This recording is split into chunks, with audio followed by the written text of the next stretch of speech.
Welcome to Pick Yourself Up. I am Assegid Habtewold, your host. Today I have a very dynamic guest all the way from Africa, from Nigeria. He's here visiting the United States. We're going to talk about his story, his book, and what he has been doing. Joshua, on behalf of our guest, I want to really say thank you for coming. Thank you, Dr. Assegid, for having me. I'm super excited and I feel very honored to be here. Thank you. I want to start with your name. Your name is Prince Joshua Oyeniyi. Yes. Prince, is that a title? Yes, it's both titular as well as my first name. Okay. But I take it first as, because I'm a Christian. I believe we are all princes and princesses of God. So basically, it's my name. It's not just a title. All right. What is that one word that describes Joshua, that differentiates you from other people? If there's one word, I think it will be inspirational. Why that? Because basically my story and the few things I've been able to do have inspired a lot of people to believe in themselves and to pick themselves up and go on to do amazing things. I have a number of people who have reached out to me. Just a few days ago, somebody reached out and said, you know what you came to tell us in our high school some years ago has transformed my life. Wow. And today I'm the author of 2 books, doing very well. When you're back in Nigeria, I want to meet you again. So basically I would say, God has helped me to inspire a lot of people. A lot of people. So inspiration, it comes from within, but leaders like yourself, they have also the ability to inspire other people. Yeah. And it's something that's a great quality a leader should have. Basically, you see, Dr. Assegid, if there is one greatest form of leadership style that I think everyone should aspire to, it is the inspirational leadership style. It means you basically don't have to teach people, you don't have to meet them, you don't have to know them, but just by looking at the kind of life you're living and the things you're doing, they can do amazing things wherever they are. And then when you meet them 5 years, 10 years after, they say, you know what I'm doing today is because you inspired me. Yeah. So I believe inspirational leadership is one of the best forms of leadership that our world needs to have. Awesome, awesome. Why you are here in the U.S.? Why are you here Okay, in so the US? basically, I tell people, never let your background put your back on the ground. Okay. My story has been able to elucidate that point, basically, because being born in Lagos, in a very challenging area, in one of the poorest, most terrible slums you can have, in that part of the country, and with everything that I had to do to go through, and then today what I'm doing, in 2015 I emerged the winner of the Global Student Entrepreneur Awards in Nigeria, Western Africa. I represented the country here in Washington, D.C. So that story basically is what has helped me to be able to share with audiences, in various states and in a few places outside the country. And that is why I'm here.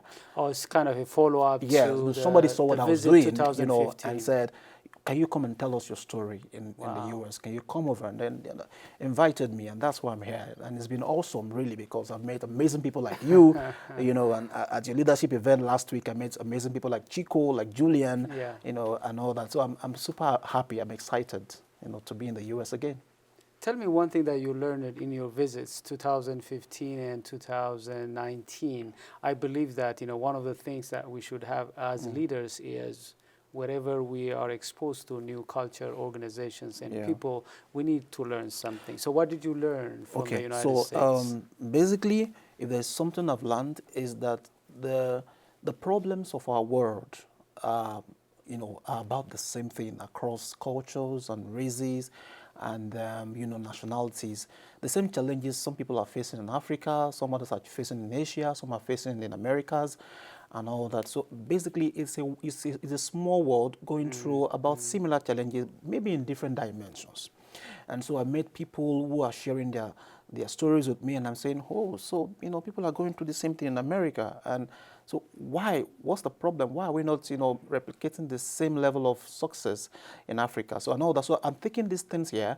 I'm thinking how they are applying their lessons of life, and then I believe going back to Africa will be to apply some of these things, to teach some of these things, and to help some other people to understand that you can actually replicate this same efforts here and do well if you give it some more effort. Awesome. I believe in, we don't need to reinvent certain things. We can learn from others, contextualize it to our conditions. So there are a lot of lessons that we learn from the US that we could be able to contextualize into our culture and implement that. Exactly. But at the same time also, there are lessons you could also bring from Nigeria, from Africa, to other, people, Americans and also African diaspora. Yeah. So what is that one lesson that you want people here, African diaspora or Americans, should learn from your experience back from Africa? Okay, I believe I would call it this term. I've never used the term before, but I'll call it communal success.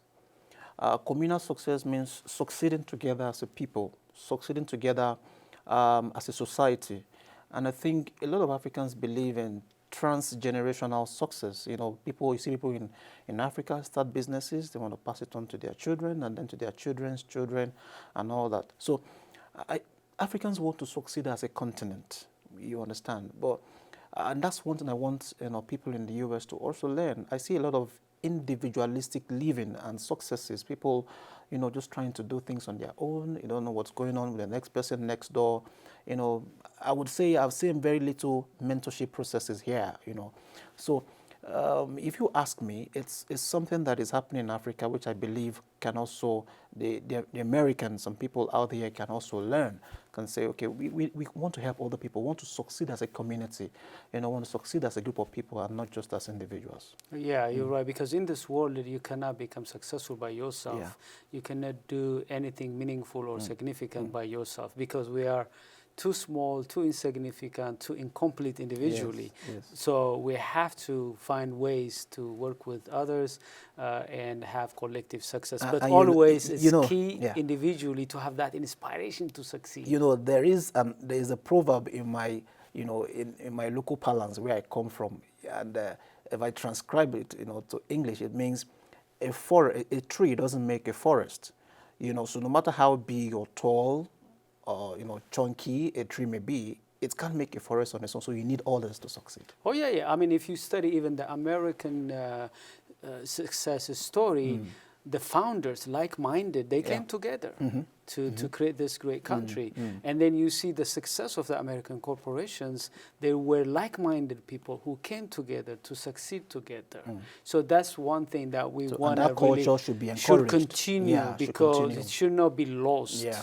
If we become individualistic, if we don't find people who have the same mindset and thinking and vision that we have, we cannot succeed individually. And it's good that it's abundant, and you see a lot of people helping other people, coming together in Africa. That should also be duplicated here in the United States. You mentioned about mentoring. I'm interested to talk about more on that, because I see a lot of misunderstandings. So some people see mentorship as or see mentors as financiers. Some see them as mere ladders, so like climb quickly and so fast and all that, not understanding that they are also human beings, and at the same time there is there is a boundary around mentorship that you should be very careful with. So when you talk about mentorship, it should be about resources that are not necessarily monetary. It could be knowledge, could be information, it could be advice, it could be counseling, it could be teaching on how you can avoid pitfalls that the other person made while they were trying to ascend the ladder of success. So for me, in 2013 I had a mentor. I was privileged to meet him in Nigeria, Dr. Willie Jolly. He had come to Africa. A legendary. He's and one of the top speakers in America. The room was 2,300 people in that room that day, and I was privileged to meet Jolly, and he adopted me as a mentee. Wow, and nice of him. Yeah, that changed a lot of trajectory for me, and you know, with what I learned from him, I was able to get a global award in 15 months. I was able to come to DC. Wow. You know, I was able to meet amazing people. I was able to get a number of other awards, about close to 10 other awards, in a short while. So mentorship is good, and you know, in all of this, you know, really never supplied me with more than information, just information. You know, just resources. So I think mentorship needs to be understood contextually, so that people don't, you know, expect too much from people, or they also should define what they want from their mentor. Yeah, I think partly, you know, the problem could be both the mentors and the mentees. Yeah. You know, this is something I write about, something that I train mentors, and also I have mentees. From the mentor side, there is a misunderstanding of, you know, when you become a mentor, you're not supposed to shape that person like yours. Like you have. You're not coaching that person, counseling that person. Mentoring is different than coaching, counseling, and so on. From the mentee side, not clearly knowing what they want from the mentor, and also not being able to find the right mentor. Yeah, that's a problem. Because, you know, some people come to me and Yes. say, Assegid, I want you to mentor me. Yes. And the first question I ask is, what do you expect from me? And they don't know. Some people also tell me that I want you to get for me scholarship, or help me fundraise, or find for me platforms. You know, these may come in your mentoring relationship. Yeah. But like you said, They should be byproducts. You know, they should not be the main they product, should look for, okay, what are some of the things that helped him to be a leadership expert, and what are some of the things that he failed, so that I may learn from him. So mentoring is a two-way street. You learn also from your mentee, but the mentee should be able to be ready to know what they want and be humble, vulnerable, to learn, to ask questions, and mainly to learn from the story of that mentor. Yeah, and unfortunately, we have a very high shortage of mentors, because a lot of people are not even looking at it anymore. Many people want to just do a lot of things on their own and have as much as they can, and forget that there is a generation they need to also teach.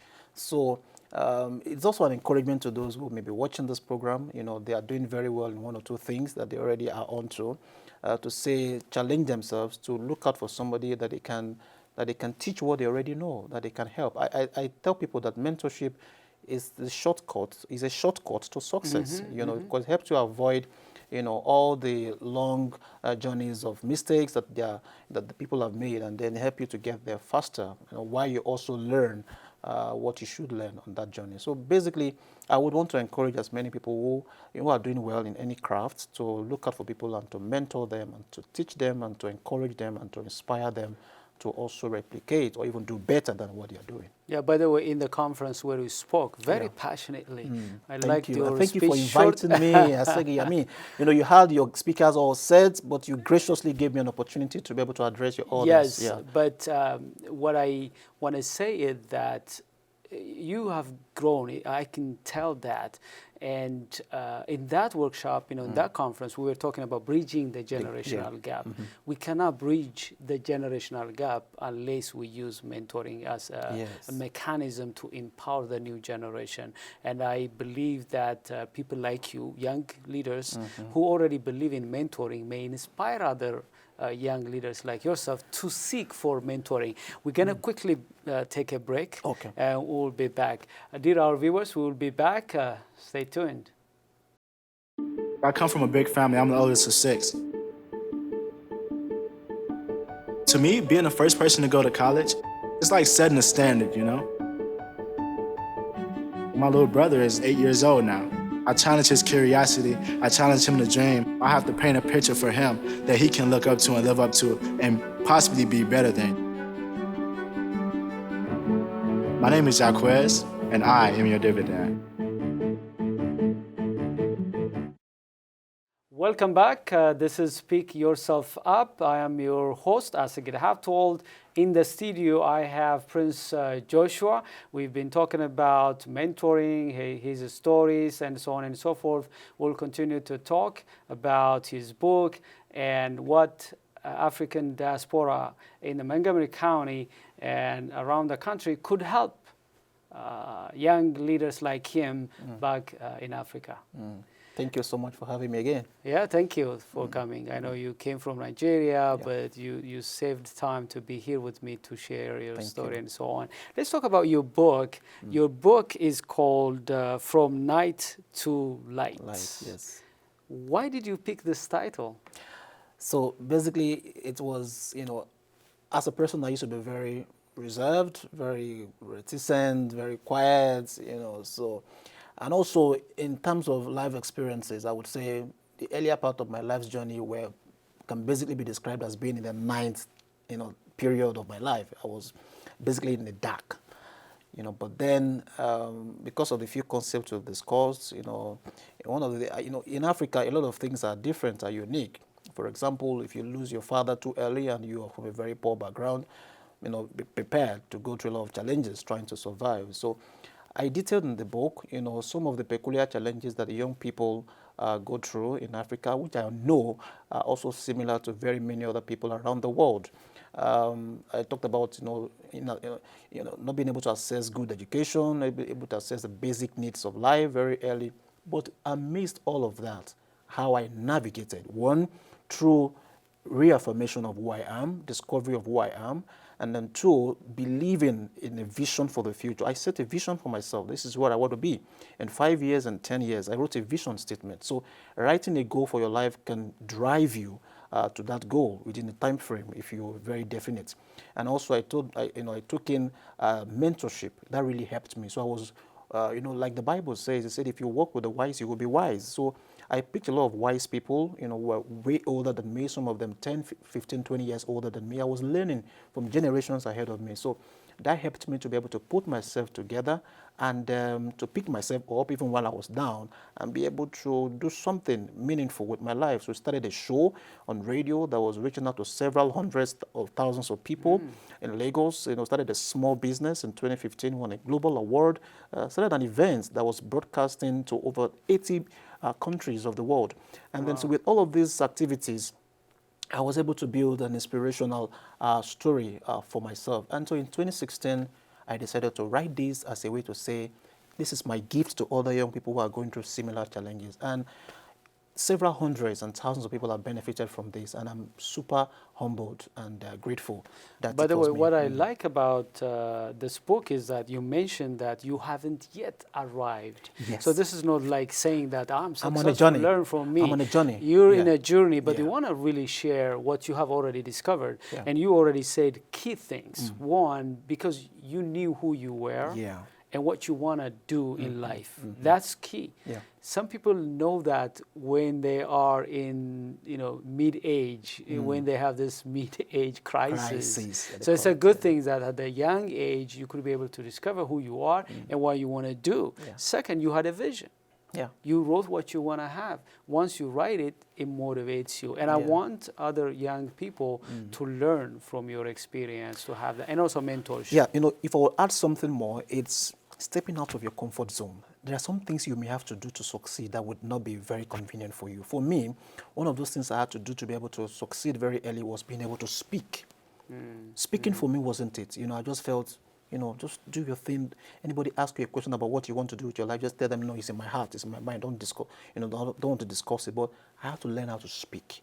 And speaking has helped to transform, so it's a skill that I believe people must learn. Speaking skills, communication skills, communicate your goals, because the person that's listening to you may just have the means, may have the resource, may have the opportunity that you need to succeed. So if you can't speak up your goals and dreams and aspirations, you may, take a while to achieve them. So for me, stepping out of the comfort zone of the things I felt I couldn't do, and then beginning to speak at platforms, at events, to people, to engage, to network, opened myriads of doors and opportunities for me. So I must say people need to learn that. Yeah, by the way, I want to add two things because, communication, first of all, is a mindset.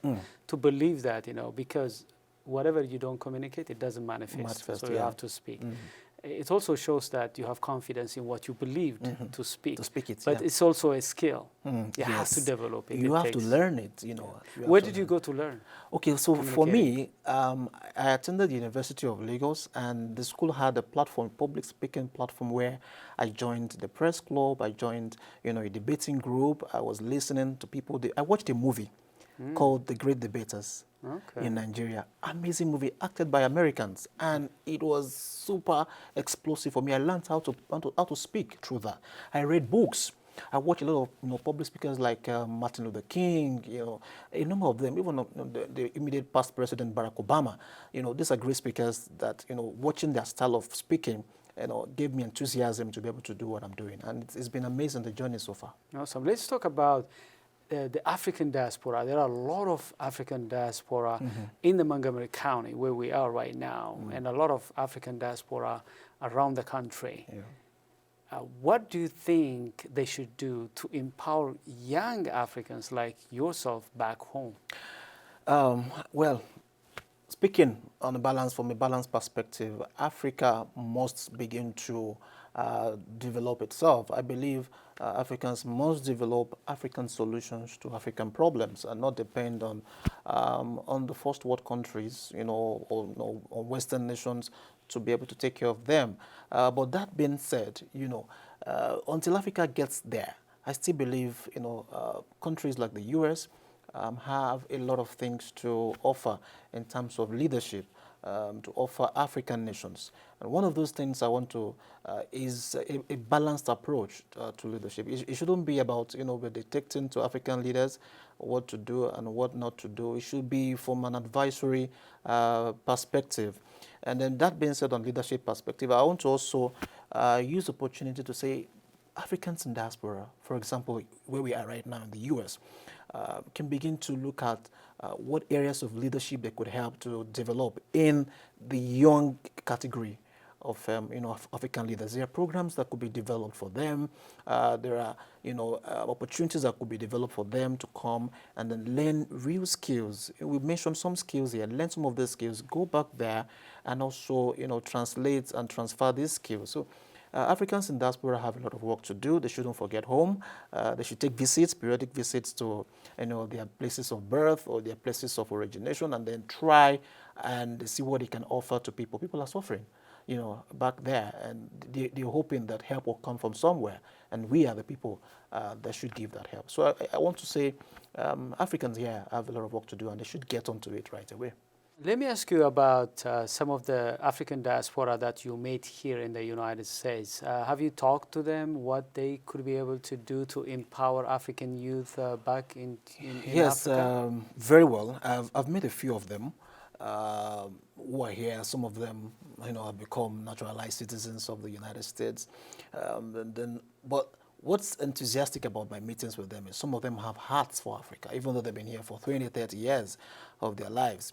I was in a meeting with one of them yesterday who runs a multi-million-dollar business in the US, and then he gave me a tour of his company, and I was super excited. I was impressed. I said, "You're doing so well. You are a young man in your 30s, and then with what you're doing, I mean, a lot of people can have they have a lot to learn from you back at home." And I was excited when he said, "We could do this in Lagos. Yeah. We could do this in Africa, have a hub for entrepreneurs where they can come and then set up their businesses, be able to access spaces, pay very little, to access 24/7 electricity, which is a major problem in some parts of Africa, and be able to access 24/7, internet connection and all of that." So there are people like that who have hearts for Africa, and I'm meeting them, having conversations with them, encouraging them, almost compelling them to say, "You must go back home and do something like this. Don't leave your people wallowing in poverty." Yeah, of course, some people may decide to relocate themselves. That's one option, but they can also help from this side. You have been already invited to the U.S. because the people who invited you knew that there are something they want you to share to the people this side. Yeah. Okay, that's wise. Likewise, the African diaspora also, they should share what they learned here in the US. Maybe it's not time for me to invite them to the other side. Exactly, yeah, invite them there Over because there should be exchange of information, experience, case studies, and so on. Yeah. It's a win-win because one learn from the other, and so on and so forth. So it's a great idea for them to come there and share to other Africans back home. And it's a wise investment, really, if you ask me yeah. to make, because Africa is, is going to be in a very short while. Some countries, about 5 out of the 10 fastest growing economies in the world are from Africa. So, in a very short, currently Nigeria is, one of the first 3 largest economies in Africa. So if you look at it very well, it's going to be a wise investment for everyone and anyone who wants to go to Africa to start a business, to create opportunities for the amazing pool of talents we have there, on that continent. Yeah, actually what you say is so true that a lot of countries, US, China, a lot of countries from Europe and so on, they are going to Africa to invest.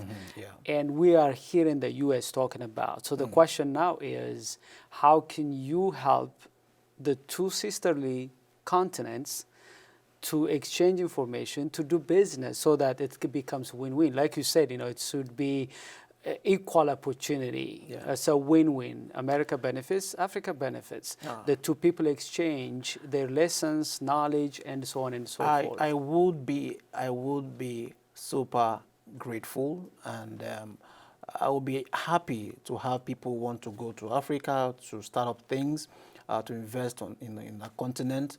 Reach out to me. I mean, if they are watching right now, we'd love to meet them.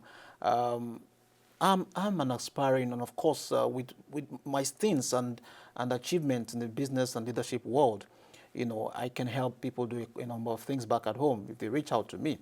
So it's something I look forward to for those who are watching, who want to explore opportunities on the continent. There are so many of them. There's so many of them.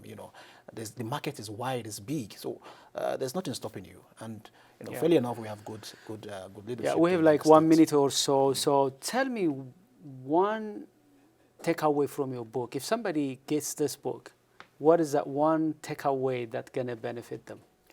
One thing to take away from this book is nothing is big enough to stop you. Nothing. You could be able to achieve Nothing whatever you envision.